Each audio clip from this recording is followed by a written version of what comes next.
Hello बच्चों, आज मैं आप लोगों को संख्याओं का लघुत्तम समापवर्त तथा महत्तम समापवर्तक के बारे में बतलाऊंगा। अब बच्चों, लघुत्तम समापवर्त और महत्तम समापवर्तक, लघुत्तम समापवर्त क्यों और महत्तम समापवर्तक क्यों, ये बहुत इंपॉर्टेंट टॉपिक है। समापवर्त और समापवर्तक। अब बच्चों, गुणनखंड या अपवर्तक फैक्टर किसी दी गई संख्या में जितनी संख्याओं से पूरा पूरा भाग लग जाए उसे उस संख्या में जितनी संख्याओं से पूरा पूरा भाग लग जाए उसे उस संख्या को दी गई संख्या का अपवर्तक कहते हैं। अब जैसे 24 में क्रमशः 1, 2, 3, 4, 6, 8, 12 से पूरा पूरा भाग लग जाएगा, इसलिए 24 का अपवर्तक 1, 2, 4, 6, 12 है। या यूं कहें कि 24 का गुणनखंड 1, 2, 3, 4, 6, 8, 12 है। तो अपवर्त तथा समापवर्तक, तो यह इसका अपवर्त हो गया, 24 का अपवर्त हो गया इतना। इसका जब गुणनखंड निकाला जाएगा तो इतना आ जाएगा, इसलिए इसका ये 24 का गुणनखंड हो गया। अब अपवर्ड मल्टीप्लाई उन सभी संख्याओं जो दी गई संख्या में पूर्णतः दी गई संख्याओं से पूर्णतः विभाजित हो, उस संख्या का अपवर्त कहते हैं। जैसे 4 से 8, 12, 16, 20 पूर्ण रूपेण विभाजित आदि, और बहुत सारा 4 का अपवर्त हो जाएगा। जितना से 4 से भाग लगेगा वो सब 4 का अपवर्त हो जाएगा। ये इसमें गुना करते हुए जाएंगे, जितना जितना से कटते जाएगा वो सब अपवर्त हो जाएगा। ये महत्वपूर्ण टॉपिक है, आज इसके बारे में मैं आपको बतलाऊंगा। अब चलते हैं,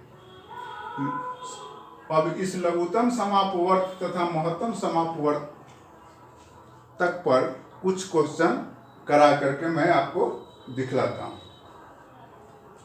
अगला है, वह सबसे बड़ी संख्या ज्ञात करें जो 24, 32 तथा 44 को पूरा पूरा मान सके। अब आपको इसमें करना क्या है, वह सबसे बड़ी संख्या, वह कौन सा मीटर। अब यह 24 मीटर मान लीजिए, इसको मीटर मान लीजिए, इसको मीटर मान लीजिए। अब यह जो है 24 मीटर, 32 मीटर, 44 मीटर को, वह बड़ी से बड़ी संख्या कौन है जिससे हम माप सके। अब ऑप्शन दे देगा, मान लीजिए ऑप्शन में अगर दे दिया 4, 6, 8, 12, सब में मीटर लगा हुआ है।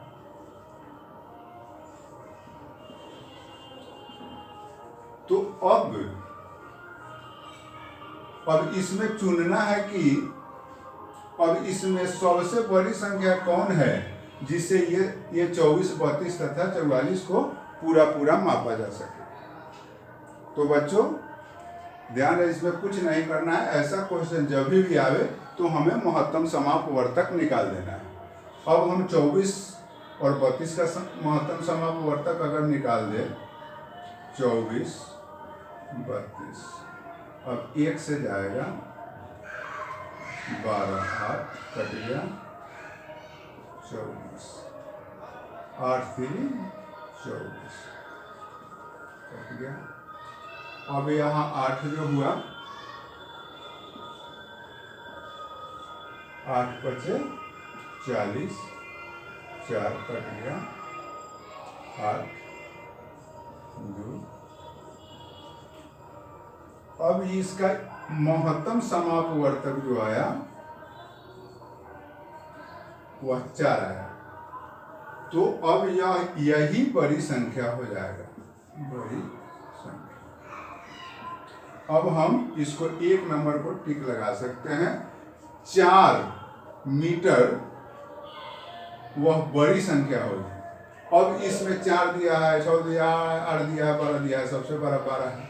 लेकिन नहीं, इसमें 4 वह सबसे बड़ी संख्या होगी जिसको 24, 32 और 44 को पूरा माप सके। अब आगे फिर हम अगला क्वेश्चन कराते हैं।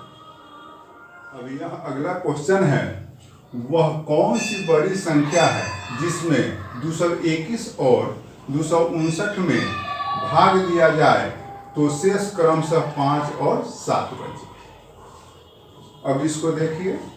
अब इसमें से 221 माइनस 5 बराबर, अभी कितना है, 11 में से 5 गया 6, 1,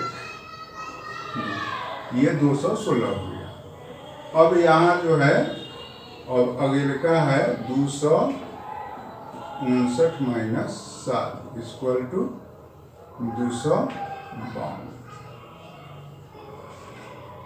अब इसका महत्व हम निकाल देंगे। तो अब इसका महत्व हम निकाल देंगे 216, 252, 216 यहाँ आ गया 6, 4, 3 कटिए 216। अब 216 6, अब कितना मरतबे इसमें जाएगा, 6 मरतबे। देखिए 4 के 36, 4 18, 3 21,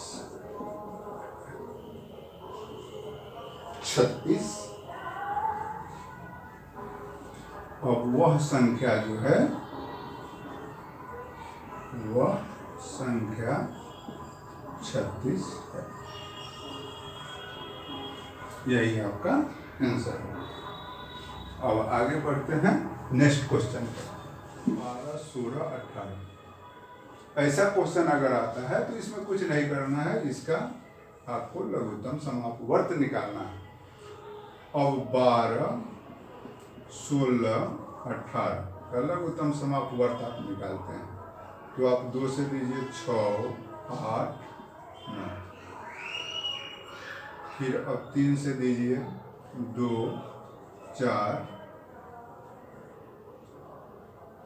2 से दीजिए 3, 4, 9। 3 से दे दीजिए 1, 4। अब इसका 2 गुने 2 गुने 3 गुने 4 गुने 3 बराबर 2 दूना 4, 4 3 12, 12 चौका 48, 48 या 1 से 44। अब यह इस संख्या से पूर्णतः विभाजित संख्या हो गया। अब इसमें यह कहता है हर अवस्था में 5। अब इसमें भाग दिया जाएगा तो ये तो पूर्ण 144 में भाग दिया जाएगा ये तीनों संख्या से, तो पूर्णतः कट जाएगा, पूर्ण रूपे न कट जाएगा। तो अब क्या करना है, 5 शेष बचना है, तो इसमें 5 जोड़ दीजिए। अब बराबर 149 आंसर। चलिए अब आगे एक और क्वेश्चन हम कराते हैं। अब क्वेश्चन है, 3 गिरजा घरों की घंटियां 10, 12 तथा 15 मिनट के अंतराल पर बजती है। यदि एक समय प्रातः 8:30 बजे बजती है तो अगले बार वह एक साथ कब बजेगी? ध्यान से पढ़िए। 3 गिरजाघरों की घंटियां, 3 गिरजाघर है, तीनों गिरजाघरों में उसका घंटी बज रहा है, उसका घंटी बज रहा है, उसका घंटी बज रहा है। घंटी बजने का अंतराल किस 10 मिनट, 12 मिनट तथा 15 मिनट, और वह सुबह एक ही समय बज जाता है, 8:30 बजे। तो अगला बार फिर कब बजेगा एक साथ? तो ऐसा क्वेश्चन अगर आता है तो कुछ नहीं करना है, ये तीनों का आपको लघुत्तम समापवर्त निकालना है। जैसे 10, 12, 15, 2 से 5, 6, 15, 3 से 5, 2, 5, 5 से 1, 2, 1, 5 गुने 3 गुने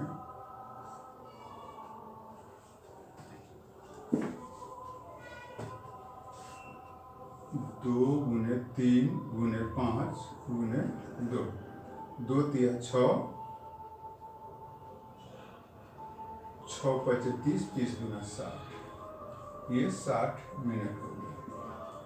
अब यह कहता है कि इतना बजे बजा है 8:30, अब इसमें 60 मिनट जोड़ देना है, तो 8:90 हो गया, तो 90 मिनट हो गया।